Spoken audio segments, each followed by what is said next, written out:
மாணவர்களே வணக்கம்.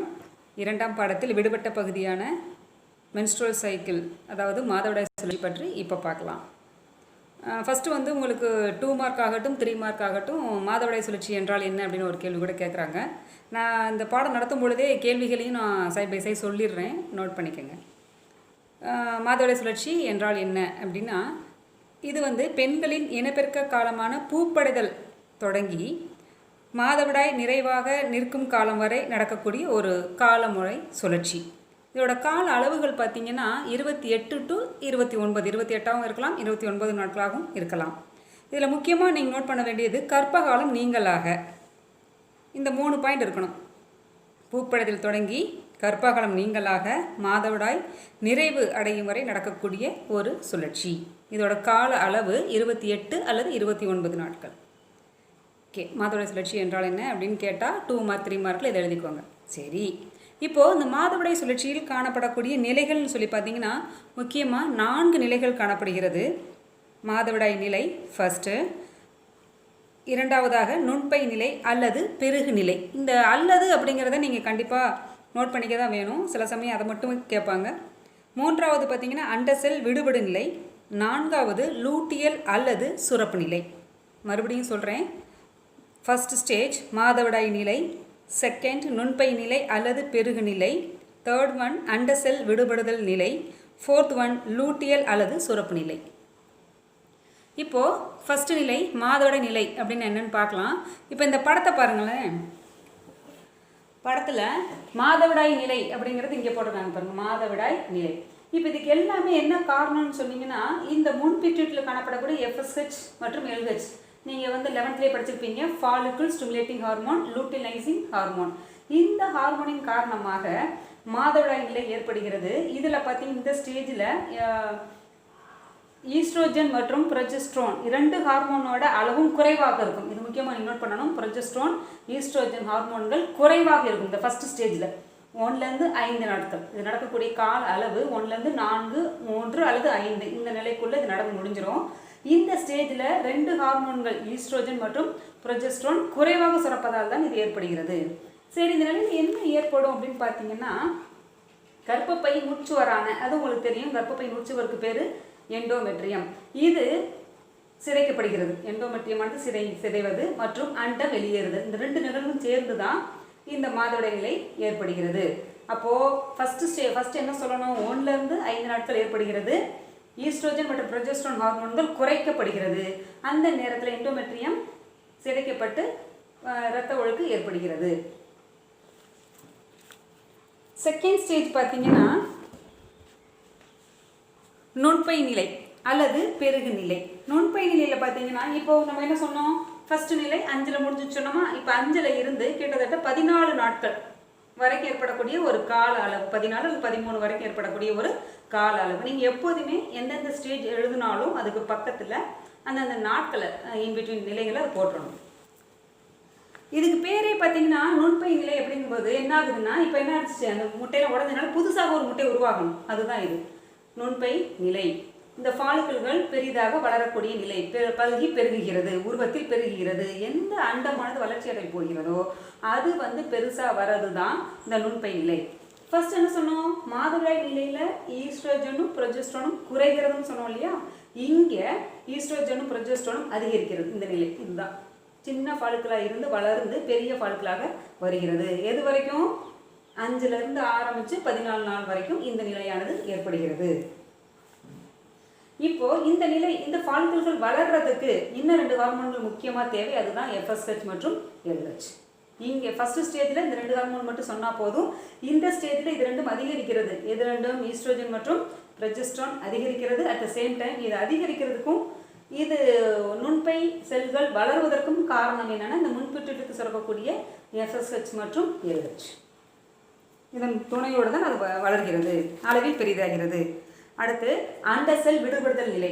இங்கே நம்ம நோட் பண்ணலை, பட் இந்த 14th டே 13க்கு அப்புறம் 14 நீங்கள் நோட் பண்ணிக்கலாம். அந்த இடத்துல கூட நீங்கள் போட்டு அண்டசெல் விடுபடுதல் நிலை. இது ஒன்றும் கிடையாது. இந்த 14 நாள் என்ன ஆகும்னா, இந்த LH ஹார்மோன் இருக்கு இல்லையா, இது உச்சகட்டமாக எவ்வளோ முடியுமோ அவ்வளோ அதிகமாக சுரக்கிறது. அதனால் இதுக்கு பேரே LH எழுச்சி. இது கூட உங்களுக்கு 3 மார்க்கில் கேட்குறாங்க.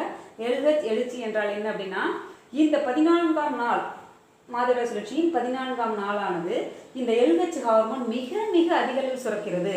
அந்த சுரப்பின் காரணமாக அண்டமானது விடுபடுகிறது. இந்த நுண்பை செல் உடைச்சிக்கிட்டு உள்ள காணப்படக்கூடிய அந்த முதிர்ந்த அண்டமானது வெளிப்படுகிறது. அடுத்த நிலை பார்த்தீங்கன்னா, சரி இந்த நிலையில் வரும் LH மட்டும்தான் அதிகரிக்குமான்னு FSH அதிகரிக்குது. நம்ம சொல்கிறது வந்து LH நிலை, எழுச்சி நிலை நம்ம சொல்கிறோம். அடுத்து 4th ஸ்டேஜ் லூட்டியல் அல்லது சுரப்பு நிலை. லூட்டியல் நிலையில் பார்த்தீங்கன்னா இப்போ என்ன ஆயிடுச்சு, முட்டையானது வெளியே வந்துச்சு. இப்போ என்ன சொல்லணும், 14ஆம் நாளுக்கு அப்புறம் 15லேருந்து 28 நாள் வரைக்கும் அது நடக்கக்கூடியது. ஃபஸ்ட்டு 1லேருந்து 5, அடுத்து வந்து நுண்பை நிலை வந்து 6லேருந்து அல்லது 5லேருந்து ஆரம்பித்து 14 வரைக்கும் சொல்லலாம். 14ஆம் நாள் அண்டம் விடுபடுதல். 15லேருந்து ஆரம்பித்து 28 நாள் வந்து இப்போ நம்ம சொல்லக்கூடிய சுரப்பு நிலை அல்லது லூட்டியல் நிலை. இப்போ என்ன ஆயிடுது, இந்த அண்டத்தில் நுண்பை செல்லில் இருந்து அண்டம் விடுபட்ட பிறகு காலியான அந்த செல்லுக்கு என்ன பேருனா கார்பஸ் லூட்டியம். இந்த மஞ்சள் கலரில் போட்டிருக்காங்க இல்லையா, இதுக்கு என்ன பேர், கார்பஸ் லூட்டியம். இந்த கார்பஸ் லூட்டியம் என்ன பண்ணுதுன்னா இடைக்கால நாளமில்லா சுரப்பியாக செயல்படுகிறது. நாளமில்லா சுரப்பி கேள்விப்பட்டிருப்போம், உங்களுக்கு 11th நடத்திருக்கிறோம். இது வந்து இடைக்கால நாளமில்லா சுரப்பியாக செயல்பட்டு சப்போஸ் இந்த அண்டமானது விடுபட்ட அண்டமானது கருவுற்றால், கருவாக மாறினால் அதற்கு தேவையான அனைத்து வேலைகளையும் செய்வது, அதாவது கர்ப்பப்பையை தயார்படுத்துவது, பனிக்கூடங்கள் போன்ற வேலைகளை செய்வது, அதற்கு தேவையான இரத்த ஊட்டங்களை சுரப்பது, அந்த மாதிரி வேலையெல்லாம் செய்கிறதுனால தான் இந்த நிலைக்கு பேரே சுரத்தல் நிலை. ஏன் இதுக்கு பேர் சுரத்தல் நிலைன்னு வந்துச்சுன்னு கூட கேள்வி கேட்கலாம். கார்பஸ் லூட்டியமானது வளர்க்கின்ற கருவுக்கு தேவையான அனைத்து சுரப்பு வேலைகளையும் செய்கின்றது. ஓகே, இது கார்பஸ் லூட்டியத்தோட வேலை. சப்போஸ் கருவுதல் நிகழவில்லை, இந்த முட்டையோடு விந்தணு சேர்ந்து கருவுதல் நிகழவில்லை என்றால் இந்த கார்பஸ் லூட்டியமானது அழிந்து விடுகிறது, அழிந்து சின்ன வடுவாக மாறுகிறது. இதுக்கு பேர் கார்பஸ் அல்பிகன்ஸ். இதுவும் 2 மார்க் கொஸ்டின் தான். கார்பஸ் லூட்டியம் என்றால் என்ன, கார்பஸ் அல்பிகன்ஸ் என்றால் என்ன. கருவுறுதல் நிகழவில்லை என்றால், லூட்டியல் நிலையில் கருவுறுதல் நிகழவில்லை என்றால் அந்த கார்பஸ் அல்பிகன்ஸ் லூட்டியம் மறைந்து சிறிய வடுவாக மாறும் நிகழ்விற்கு அந்த செல்லிற்கு கார்பஸ் அல்பிகன்ஸ் என்று பெயர். ஓகேப்பா, இது வரைக்கும் தான் மாதவிடாய் நிலை. இந்த மாதவிடாய் திருப்பி நம்ம லைட்டாக ஒரு கிளான்ஸ் பார்த்துடலாம்.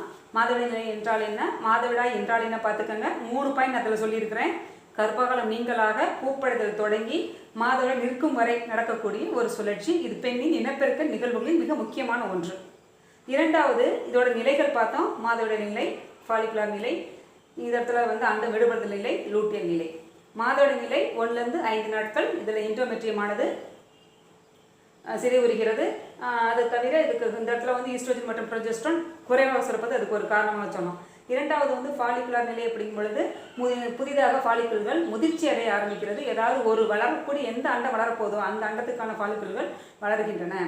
அதுக்கு காரணம் ஈஸ்ட்ரோஜன் ப்ரொஜெஸ்ட்ரான் அதிகமாக சுரப்பது, FSH மற்றும் LH சுரப்பது.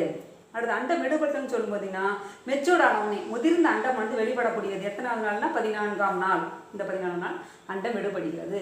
விடுபட்ட அண்டத்தை என்ன சொல்கிறோம்னா இந்த இடத்துல எழுச்சி நிலைன்னு சொல்கிறோம். எழுச்சி நிலைன்னா இந்த LH ஆனது மிக மிக உச்சகட்டத்தில் அடைகிறது. அதனால தான் வந்து அண்டம் விடுபடுகிறது.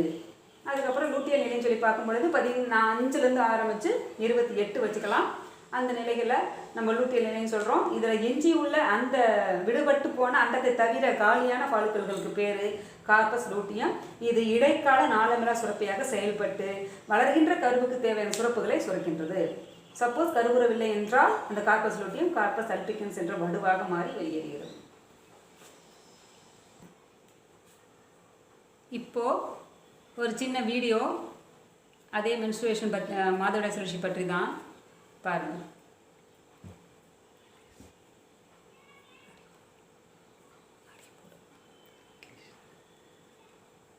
இதுதான் இது கர்ப்பப்பை, இது எண்டோமெட்ரியம்,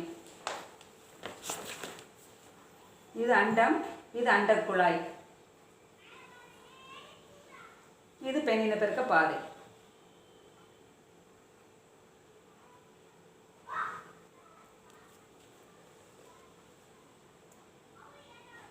இருபத்தெட்டு நாட்களுக்கான சைக்கிள். டே 1 முதலாம் நாள் 1 முதல் 5 நாட்கள் வரை மென்ஸ்ட்ரேஷன் நடக்குது. அதாவது இந்த எண்டோமெட்ரியம் சுருங்கி விடுகிறது. இது முதிர்ந்த அண்டம்.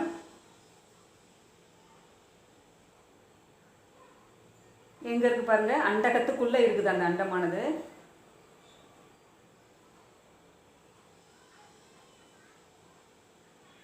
அண்டம், அண்ட நாளம், கர்ப்பப்பை. கர்ப்பப்பை சுவர் தான் எண்டோமெட்ரியம். 14ஆம் நாள் நம்ம சொன்னோம் இல்லையா, இது இருக்கக்கூடிய ஒரு ஓவமானது மெச்சூர்டாகி வெளியேற்றப்படுகிறது, அண்டத்திலிருந்து வெளியேறுகிறது. அதுக்கு பிறகு அண்டம் விடுபடுதல். இந்த வெளியேறி வருது பாருங்க.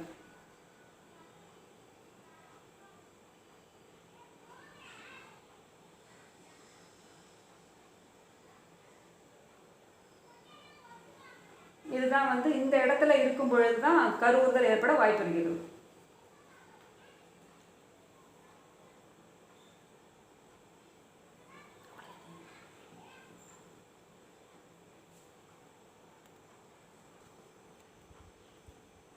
மாணவர்களே, அடுத்ததாக மாதவிடாய் சுகாதாரம். இது ரொம்ப ரொம்ப ரொம்ப முக்கியம். அது கேர்ள்ஸ் வந்து நீங்கள் இதை ஃபாலோ பண்ண வேண்டிய ஒரு விஷயமாக தான் இந்த புக்கில் கொடுத்துருக்குறாங்க. இது உங்களுக்கு மிக மிக நல்லது. நீங்களும் தெரிஞ்சுக்கோங்க. நம்ம வீட்டில் உள்ள பெண்களுக்கும், அம்மா, அக்கா, அந்த மாதிரி ஆளுங்களுக்கும் நீங்கள் சொல்லலாம்.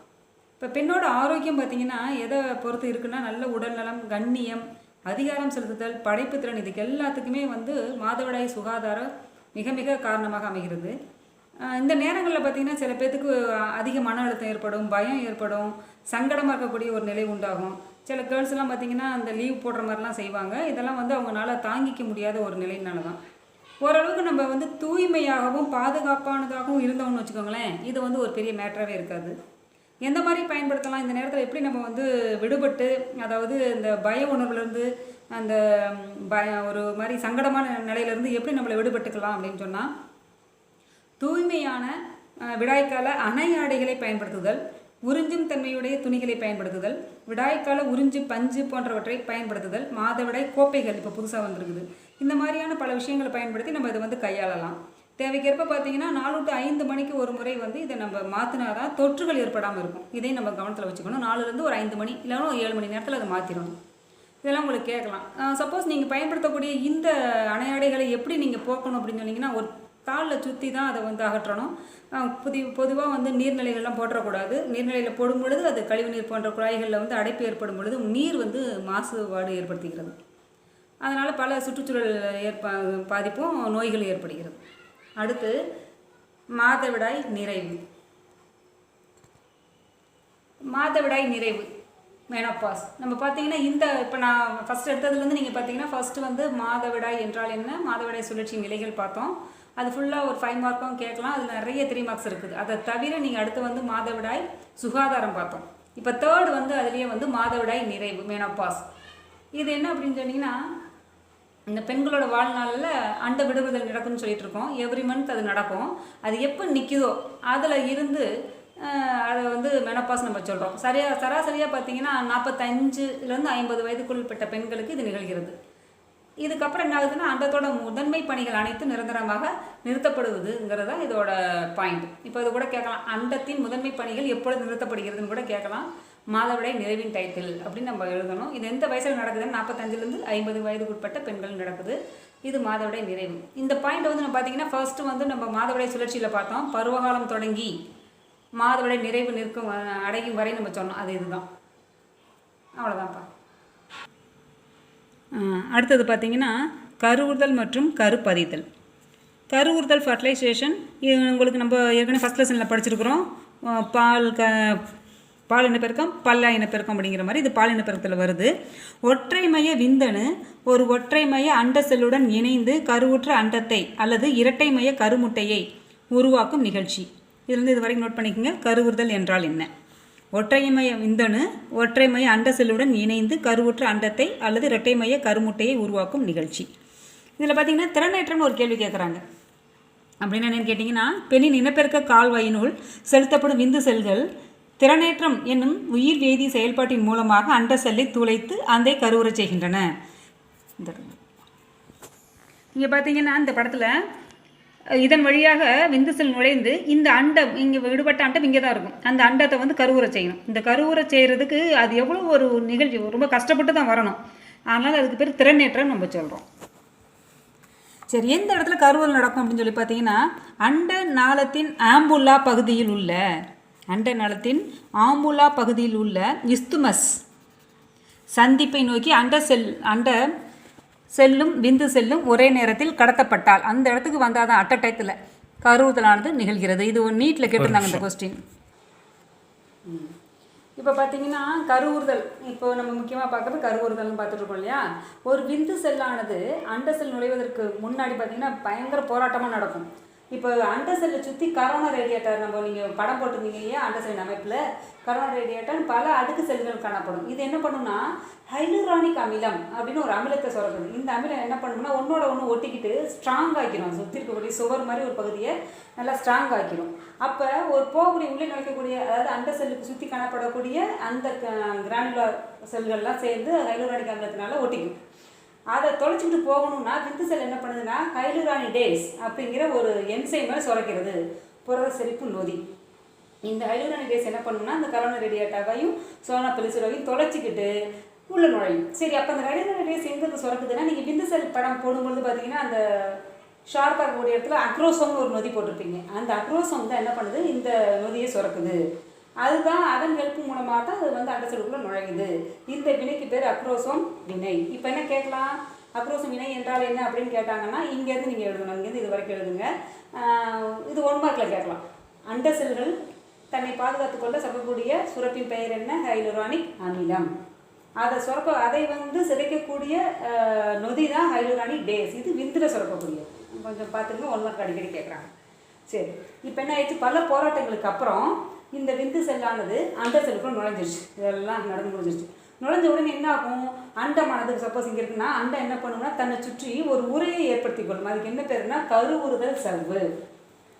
ஏன், வேறு எந்த ஒரு அண்ட செல்லும் மறுபடியும் நுழைஞ்சிடக்கூடாது. நுழைஞ்சிருச்சுன்னா வினையானது பாதிக்கப்படும். அப்போ அந்த வேறு எந்த விந்து செல்லும் வந்துடக்கூடாதுங்கிறதுக்காக இந்த முட்டைக்குள்ளே பார்த்தீங்கன்னா சைட்டோபிளாசம் இருக்கும். இந்த சைட்டோபிளாசத்துக்குள்ளே கார்டிக்கல் துகள்கள்னு பல துகள்கள் காணப்படும். இதெல்லாம் 1 மார்க்கு தான். அந்த துகள்கள் தான் அண்டத்தை சுற்றி ஒரு கருவுறுதல் சவ்வு அப்படிங்கிற ஒரு தடையை ஏற்படுத்தி கொள்கிறது. அதனால் பல விந்து செல்களால் கருவுறுதல் நடைபெறுதல் தடுக்கப்படுகிறது. இதுவும் வந்து ஒரு 2 மார்க் தான். பல விந்து செல்களால் கருவுறுதல் எவ்வாறு தடை செய்யப்படுகிறது அப்படின்னு கூட ஒரு கொஷின் கேட்கலாம். அப்போ நீங்கள் என்ன எழுதணும், இதுதான். இல்லாட்டி கருவுறுதல் சவ்வு என்றால் என்ன அப்படின்னு கேட்கலாம். அதுக்கும் இதுதான் ஆன்சர். அதுக்கப்புறம் இப்போ என்ன ஆயிடுச்சு, கருவுறுதல் ஏற்பட்டுருச்சு. இப்போ கருமுட்டை, இப்போ கருவுட்டுறதுக்கு அப்புறம் அந்த முட்டைக்கு என்ன பேர், கருமுட்டை. இது என்ன ஆகுது, கருமுட்டை வந்து ரவுண்டாக இருக்கும் பொழுது ஒரு பிளவு ஏற்படும். இந்த பிளவு இங்கே சரியாக தெரியல, ஃபஸ்ட்டு பிளவு ஏற்படும். அப்போ என்னது, 2 கருப்போல செல்களை தோற்றுவிக்கிறது. 2 கருப்போல செல்களை தோற்றுவிக்கிறது. அது திருப்பி 4 செல்களாக உடைகிறது. இந்த 4 செல்கள் அதுக்கப்புறம் பார்த்தீங்கன்னா ஒரு 8, 10 இப்படி போயிட்டே இருக்கும். இந்த 8 ஸ்டேஜ் 10 செல் 8 செல்லு வரும்பொழுது லூசனாக இருக்கும். கொஞ்சம் வந்து அவ்வளோ ஈஸியாக பிச்சிடலாம். அந்த மாதிரி கிட்டத்தட்ட சீத்தாப்பழம் மாதிரி இருக்கும். பட் அவ்வளோ டைட்டாக இருக்காது, லூசனாக இருக்கும். அந்த டயத்தில் தான் இது என்ன பண்ணுது, இங்கேருந்து வந்து கிட்டத்தட்ட அந்த என்ட்ரோமெட்ரியத்துக்கிட்ட வந்து அங்கே பதிய போகுது. அப்போ அந்த கருவானது இந்த என்ட்ரோமெட்ரிய சுவரில் போய் பதியறதுக்கு பேர் தான் கருப்பதித்தல். கருப்பதித்தல் என்றால் என்னன்னு கேட்பாங்க.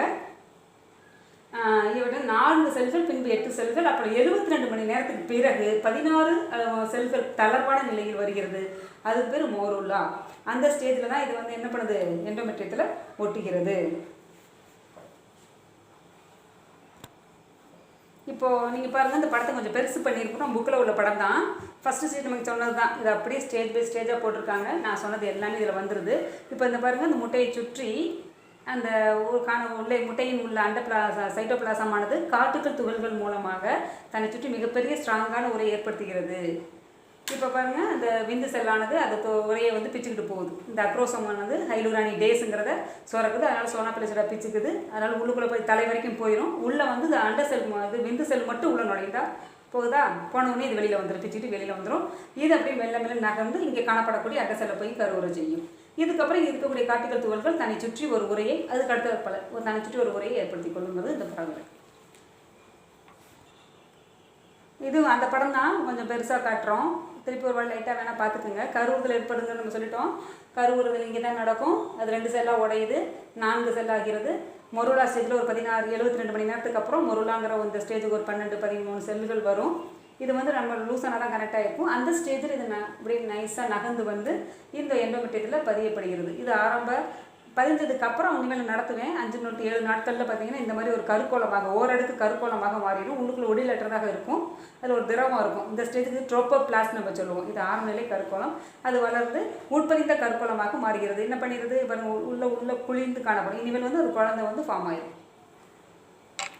இது வரைக்கும் சொல்லிட்டேன்.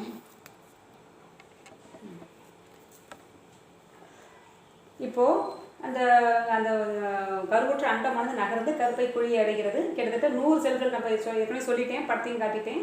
100 செல்கள் கொண்ட செல்களாக இருக்கும். அது பேர் கருக்கோளம்னு பேர். அதில் பார்த்திங்கன்னா ஓரடுக்காயிரும் உள்ளிடற்ற குழாயாக காணப்படுகிறது. அதுக்குள்ளே சில திரவங்கள் நிரப்பி காணப்படும். இந்த அடுக்கு ஓரடுக்காலான அந்த செல்லுக்கு என்ன பேருன்னா ட்ரோபோபிளாஸ்ட். இது மிகப்பெரிய தட்டையான செல்களை கொண்டிருக்கிறது. இந்த இடத்துல பார்த்திங்கன்னா இது வந்து ப்ரொஜெஸ்ட்ரான் தாக்கம் அதிகமாக இருக்கும். இந்த செயல்பாடுகளுக்கெல்லாம் வந்து நம்ம பெண் இனப்பெருக்க ஹார்மோன் ஆகிய ப்ரொஜெஸ்ட்ரானோட தாக்கம் அதிகமாக இருக்கும். இதுக்கு முன்னாடி பேஜில் அந்த பாயிண்ட் இருக்குது. 20 முதல் 30 கோள வடிவ செல்கள் வந்த உடனேயே இதுக்கு என்ன பேருன்னா அகச்செல் திரள் நம்ம சொல்கிறோம். 30 20 வரைக்கும் சுற்றியும் செல்கள் காணப்படும். அதுக்கு பேர் அகச்செல் திரள்னு சொல்கிறோம். இந்த நிலையில தான் என்ன பண்ணுதுன்னா அந்த கருவானது என்டோபெட்டியில் போய் பதிகிறதுனால இதுக்கு பேர் கருப்பதித்தல். கருவானது கருவுற்ற அண்டமானது நகர்ந்து அந்த யூட்ரஸில் பதியக்கூடிய நிகழ்வுக்கு பேர் கருப்பதித்தல். இதோட இது நார்மல்ப்பா. சில சமயம் அப்நார்மலாக என்ன பண்ணணும்னா அங்கே போய் பதியாமல் குழாயிலே இருந்துடலாம். இதுக்கு என்ன பேர்னா இடம் மாறிய கர்ப்பம். கருவுற்ற அண்டம் கர்ப்பப்பைக்கு வெளியே எங்கே வேணாலும் இருக்கலாம், பதிந்து வளரும் நிகழ்வு. இதுக்கு பேர் இடம் மாறிய கர்ப்பம். இதை அடிக்கடி கேட்குறாங்க. இந்த இடமாறிய கர்ப்பத்தில் 95% எங்கே பதியுது அப்படின்னு பார்த்தீங்கன்னா அந்த அண்ட நாளங்களுக்குள்ளேயே தங்கி விடுகிறது. இதுதான் வந்து இப்போ நிறைய பெண்களுக்கு நடக்கக்கூடிய ஒரு கோளாறு. மாணவர்களே, இந்த பேஜஸ்லாம் வந்து உங்களுக்கு கிளியராக தெரியாட்டி அந்த பேஜ் நம்பரை பார்த்து நீங்களே கிளியர் பண்ணிக்கோங்க. பேஜ் நம்பர் 28 இது. இப்போ அடுத்து பார்க்க போகிறோம் கர்ப்ப பராமரிப்பு. நான் சொல்கிற சில பாயிண்ட்ஸ் மட்டும் நோட் பண்ணால் போதும். நிறைய வேணுங்கிறவங்க ஃபுல்லாக படிச்சுக்கோங்க. ஓரளவுக்கு நான் சொல்லிட்டு இருக்கேன். இப்போ கரு பராமரிப்பு மற்றும் கரு வளர்ச்சி. இவ்வளோ நேரம் படித்தது வந்து ஃபெர்டிலைசேஷன், அதாவது கருவுறுதல் படித்தோம், கரு பதித்தல் படித்தோம். இப்போ கர்ப்ப பராமரிப்பு மற்றும் கரு வளர்ச்சி. இப்போ கரு பதிந்தவுடன் என்ன ஆகுதுன்னா ஓரடுக்கு கருக்கோளமானது அகச்செல் செல்கள் எல்லாமே வந்து 2 செல் கோளமாக மாறுகிறது. எபிபிளாஸ்ட், ஹைப்போபிளாஸ்ட். இது ரெண்டுக்கும் நடுவில் எபிபிளாஸ்ட்னா வெளியடுக்கு, ஹைப்போபிளாஸ்ட்னா உள்ளடுக்கு. மற்ற செல்கள்லாம் நடுவில் போய் நடு அடுக்காக மாறுகிறது. அப்படின்னு ஒரு 3 அடுக்கு கருக்கோளமாக மாறும் நிகழ்வுக்கு தான் பேர் கருக்கோளமாக்கம். இதுவும் ஒரு கொஸ்டின் தான். அதுக்கடுத்து பார்த்தீங்கன்னா இந்த கரு உருவானதுக்கப்புறம் கருவுக்கு என்ன தேவை, இந்த கரு உருவாயிடுச்சு, கருவை சூழ்ந்து இந்த தாய் சேய் இணைப்பு திசுலாம் உருவாது இல்லையா, அதை மட்டும் தவிர இந்த கருவானது உலர்ந்து விடாமல் இருக்கணும். அதுக்கு உணவு தேவை, அது சுவாசிக்கிறதுக்கு காற்று தேவை, அதுக்கு வெளியேற்றக்கூடிய கழிவுகள் வெளியேறணும். இத்தனைக்கும் சில அமைப்புகள் தேவைப்படுது. அதுதான் கருசூழ் படலங்கள். அதுக்கு என்ன பேர், கருசூழ் படலங்கள். என்னென்ன, amnion, chorion, ஆலன்டாய்ஸ், கருவுணவு by. Amnion, chorion, ஆலன்டாய்ஸ், கருவுணவு by, இதெல்லாம் வந்து உருவாகிறது. இது உங்களுக்கு ஒரு 2 மார்க்கில் கேட்கலாம். கருசூழ் படலங்கள் யாவை? அப்போ இதை வந்து இது வரைக்கும் எழுதிக்கோங்க. சரி, இதோட வேலை என்னன்னு கேட்டிங்கன்னா ஃபர்ஸ்ட் பாயிண்ட் இதை கேட்பாங்க. கருசூழ் படலங்களின் பணிகள் யாவை? கருசூழ் படலங்களின் பணிகள் யாவைன்னு கேட்டால் கரு உலர்ந்து போகாமல் இருக்கணும். அது உணவு வந்து தாய் உடம்பிலிருந்து அதுக்கு உணவு போகணும், சுவாசிக்கிறதுக்கு காற்று போகணும். இது எல்லாமே நீங்கள் அதில் எழுதிக்கலாம். நெக்ஸ்ட் பேஜ் நம்பர் 29 பார்த்துக்கோங்க. இப்போ நம்ம என்ன சொன்னால் ஆலன்டாய்ஸ் சொன்னோம் இல்லையா, அது என்னென்னா தாய் சேய் இணைப்பு திசுவோட மிக முக்கியமான அடிப்படை அமைப்பு ஆலன்டாய்ஸ் தான். இந்த ஆலன்டாய்ஸ் பார்த்தீங்கன்னா சரி இறுதியில், அதாவது சின்ன குழந்தையாக இருக்கும் பொழுது, கருவாக இருக்கும் பொழுது தாய் சேய் இணைப்பு திசுவோடு இணைகிறது. இறுதியில் முடிஞ்சதுக்கப்புறம் குழந்தை பிறக்க போகுது, அந்த ஸ்டேஜ் என்ன ஆயிருன்னா குழந்தையோட சிறுநீர் பையின் ஒரு பகுதியாக இது மாறிவிடுகிறது. இதோட சேஞ்சஸ் கேட்கலாம். ஆலன்டாய்ஸ் எவ்வாறு மாறுகிறதுனா சிறுநீர் பையின் ஒரு பகுதியாக மாறுகிறது. அதுக்கப்புறம் பார்த்தீங்கன்னா இதெல்லாம் லைட்டாக படித்து பார்த்துங்க. கோரியானிக் விலைகள் என்றால் என்ன அப்படின்னா அந்த ஆலன்டாய்ஸை சுற்றி ஒரு விரல் போன்ற நீட்சிகள் காணப்படும். இது வந்து இந்த உணவு பகுதியெல்லாம் உறுதிக்க பயன்படுகிறது. தாய் சேய் இணைப்பு திசு. தாய் சேய் இணைப்பு திசு பார்த்தீங்கன்னா 1 மார்க் கொஸ்டின். கர்ப்ப காலத்தில் தற்காலிக நாளமில்லா சுரப்பியாக செயல்படுகிறது. கர்ப்ப காலத்தில் மட்டுமே செயல்படக்கூடிய ஒரு நாளமில்லா சுரப்பி எதுனா தாய் சேய் இணைப்பு திசு. அங்கே கார்பஸ் லூட்டியம் சொன்னோம் இல்லையா, அது மாதிரி இதுவும். இப்போ இதில் இருந்து பார்த்தீங்கன்னா வளரக்கூடிய குழந்தைக்கு தேவையான அனைத்தும் இதன் வழியாக தான் உள்ளே செல்கிறது, இதன் வழியாக தான் வெளியே வருகிறது. இப்போ குழந்தைக்கு பார்த்தீங்கன்னா மூளை இணைச்சல் அடுக்குகள்லாம் பார்த்துக்கோங்க. இந்த மூளை இணைச்சல் அடுக்குகளில் புற அடுக்கு, நடு அடுக்கு, அக அடுக்கு. புற அடுக்குலேருந்து என்னென்ன தோன்றுகிறது இங்கே போட்டிருக்காங்க. மேக்ஸிமம் புற அடுக்குல வந்து பார்த்தீங்கன்னா எபிடெர்மிஸ் அதன் வழிப்பகுதியில் தோன்றுகின்றன. மார்பக பகுதிகள்லாம் அதில் தோன்றுகிறது. நடு அடுக்குலேருந்து பார்த்திங்கன்னா குருத்தெலும்பு எலும்புலாம் தோன்றுகிறது. அக அடுக்குலேருந்து அகம்னாலே உள்ளுக்குள்ளே வயிற்றின் உள்ளுக்குள்ளே அது என்ன இறைப்பை சிறுகுடல் இதெல்லாம் தோன்றுகிறது. நீங்கள் என்னென்னாலும் லைட்டாக பார்த்துக்கோங்க. அடுத்து பார்த்திங்கன்னா மனிதனின் கருவளர்ச்சி காலம் 1 மார்க் கொஸ்டின் 280 days. வாரங்கள் கேட்டாங்கன்னா 40, நாட்கள் கேட்டால் 280, வாரங்களாக கேட்டாங்கன்னா 40. இந்த காலத்துக்கு என்ன பேருனா கர்ப்ப காலம்னு நம்ம சொல்கிறோம். அதுக்கப்புறம் பார்த்திங்கன்னா இந்த கர்ப்ப காலத்தை 3ஆக பிரிக்கிறாங்க. 3 முப்பருவங்களாக பிரிக்கிறாங்க. முதல் முப்பருவம், 2ஆம் முப்பருவம், 3ஆம் முப்பருவம். முதல் முப்பருவத்தில் என்ன ஆகுதுன்னா உறுப்பு உருவாக்கம் முக்கிய காலமாக இது கழிகிறது. கை கால்கள், இதயம், கை கால்கள், நுரையீரல்கள், கல்லீரல் இதெல்லாம் அதில் ஏற்படுகிறது. 2ஆம் முப்பருவத்தில் பார்த்திங்கன்னா முகத்தில் உள்ள பண்புகளான கண்ணிமைகள், கண்ணிமை முடி இதெல்லாம் இமைத்தல் இதெல்லாம் அந்த நேரத்தில் நடக்கும். 3ஆம் முப்பருவத்தில் குழந்தை முழுசாக வளர்ந்து வெளியில் வர்றதுக்கு தயாராகிறது. இப்போ நம்ம ஏற்கனவே இந்த இடத்துல சொன்னோம், கர்ப்ப காலத்தில் தாய் சேய் இணைப்பு திசுவானது தற்காலிக நாளமில்லா சுரப்பியாக செயல்படுகிறதுன்னு. நாளமில்லா சுரப்பின்னு சொன்னாலே ஹார்மோனை சுரக்கணும் இல்லையா? இது என்னென்ன ஹார்மோன்னா நல்லா நான் சொல்லும்போது நீங்கள் திருப்பி சொல்லிக்கோங்க. மனித கோரியோனிக் கொனட்டோட்ரோபின் HCG, மனித கோரியோனிக் கொனட்டோட்ரோபின் 1, மனித கோரியோனிக் சொமட்டோஸ்டாசின் ட்ரோபின் 1, இந்த 2 ஹார்மோன். அல்லது இதுக்கு இன்னொரு பேர் மனித பிளாசண்டர் லாக்டோஜன். இந்த மாதிரி ஹார்மோன் சுரக்கிறது. அதை தவிர ரிலாக்சின் சுரக்கிறது. இந்த ரிலாக்சின் வந்து குழந்தை பிறப்பை எளிதாக்குகிறது. அடுத்ததாக பார்த்திங்கன்னா மகப்பேறு மற்றும் பாலூட்டுதல். மகப்பேறு அப்படிங்கிறது குழந்தை பிறப்பு தான். கர்ப்பகாலம் நிறைவடைந்து குழந்தையானது பிறத்தலை குறிக்கும் சொல்லாக இது கருதப்படுகிறது. கர்ப்பகாலம் நிறைவடைந்து குழந்தை பிறத்தலை குறிக்கும் ஒரு சொல். கர்ப்பகாலம் முழுமையும் அப்போது பார்த்திங்கன்னா லேசான மற்றும் வலிமையான வலி ஏற்படும் இல்லையா? அது கர்ப்பப்பை ஏற்படுத்திகிட்டே இருக்கும். இது எதனால் ஏற்படுதுன்னா சில சுருக்கங்கள் கர்ப்பப்பை வந்து சுருங்கி விரியும். அந்த சுருக்கங்களுக்கு என்ன பேர்னா பிராக்ஸ்டர் ஹிக்ஸ் சுருக்கங்கள். பிராக்ஸ்டர் ஹிக்ஸ் சுருக்கங்கள் இதுதான் அந்த வலியை ஏற்படுத்துகிறது. இந்த சுருக்கங்கள் பார்த்திங்கன்னா பொய்யான பிரசவ வலியை ஏற்படுத்துகின்றன. கரு வந்து வளர்ச்சி அடைந்து வளர வளர ஈஸ்ட்ரோஜனின் அளவு அதிகரித்து கர்ப்பப்பை சுருக்கங்களை அதிகப்படுத்துகிறது. ஓகே, இப்போ வந்து இது கர்ப்பப்பை சுருங்கி ஏன் வலி வருங்கிறத பார்த்துட்டோம். அடுத்து இந்த குழந்தை பிறக்கிறதுக்கு ஒரு 3 வகையான அனிசை செயல்கள் காரணமாக அமைகின்றன. அதில் பார்த்திங்கன்னா ஃபஸ்ட்டு வந்து நியூரோ ஹியூமோரல் அனிசை செயல். இது என்ன பண்ணும் அப்படின்னா கருவை வெளித்தள்ள ஒரு வகையான ஹார்மோனான ஆக்சிடோசினை சுரக்க இது ஹெல்ப் பண்ணுது. இதுக்கு இன்னொரு பேர் பெர்குசன் அனிசை செயல். இதை பார்த்துக்குங்க. அடுத்து ரிலாக்சின் அப்படிங்கிற ஹார்மோனையும் சுரந்து அதை கர்ப்பப்பையெல்லாம் வந்து லூசன் பண்ணிவிடும். அடுத்து பார்த்திங்கன்னா பால் சுரப்பிகளை தூண்டி பால் சுரத்தலை காரணமாக அமைகிறது. ஈஸ்ட்ரோஜன், ப்ரொஜெஸ்ட்ரோன் மற்றும் மனித தாய் சேய் இணைப்பு திசு லாக்டோஜன் இதெல்லாம் வந்து அதிகரிக்கிறது. ப்ரொலாக்டினை வந்து சுரக்கிறது. பால் சுரப்பியில் மிகச்சிறிய கதுப்புகளாக விசையுடன் பாலை வெளித்தள்ள ஆக்சிடோசின் உதவுகிறது. இது வந்து என்னென்னா நிர்பந்த அனிசை செயல். நிர்பந்த அனிசை செயல் எங்கே பயன்படுகிறதுனா அந்த பால் சுரப்பியிலேருந்து பால் வெளித்தள்ளுறதுக்கான ஒரு அனிசை செயலாக அது செயல்படுகிறது. ஓகே, இப்போ வந்து இந்த பாலில் என்னென்ன இருக்குதுன்னு சொல்லி பார்த்தீங்கன்னா முதல்ல சொல்லக்கூடிய அந்த மஞ்சள் நிற திரவத்துக்கு பேர் சீம்பால். இதில் வந்து விட்டமின் ஏ இருக்குது. தாதுப்புக்கள் அதிகம் காணப்படுகிறது. கொழுப்பு கிடையவே கிடையாது, அதனால் நோட் பண்ணிக்கோங்க.